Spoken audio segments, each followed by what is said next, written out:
we've kind of up the ante with the action and kind of tried to go maybe kind of a bit over the top really. And so you kind of see the goons flying away, scratch them. Kind of lots of enemies to scrap with, lots of things to do. So here we go. Here is something new with Batman is when you're playing through the hero mode, you'll only ever play as Batman and Robin. And so we wanted to think about how would you have kind of access to different abilities. So we have these things called tech suits. So here, for example, Robin is in his rather kitsch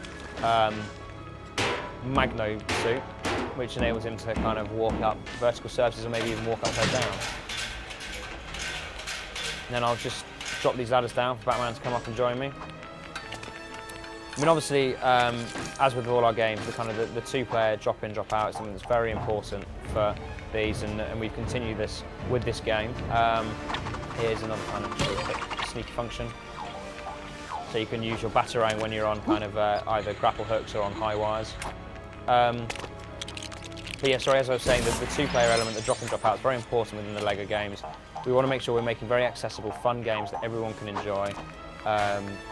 And I mean, we are making games for young gamers, of course, but we generally find that we're trying to make something very fun, very accessible.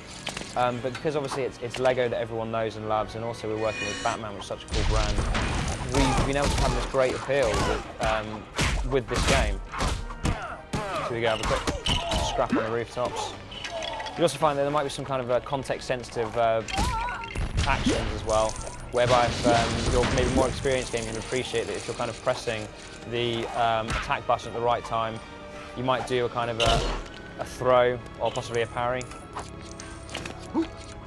So going up here, and here is one of Batman's technology suits, and this is the glide suit, which enables you to kind of traverse greater distances. And I can quickly build this bridge.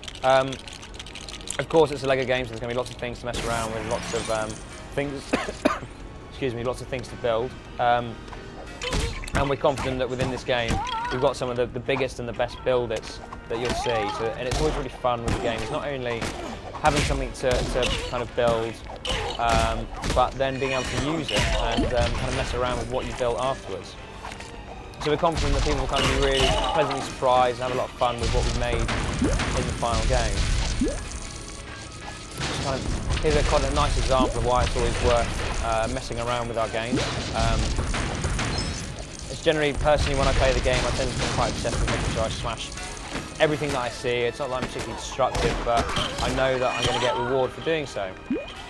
Just get rid of this dude. So here's probably one of the more sedate things that you'll ever see Batman do in a video game or even on film. I'm pretty sure he doesn't plant many flowers in the latest movie. But then, of course, Robin can come along kind of in a teen angst moment.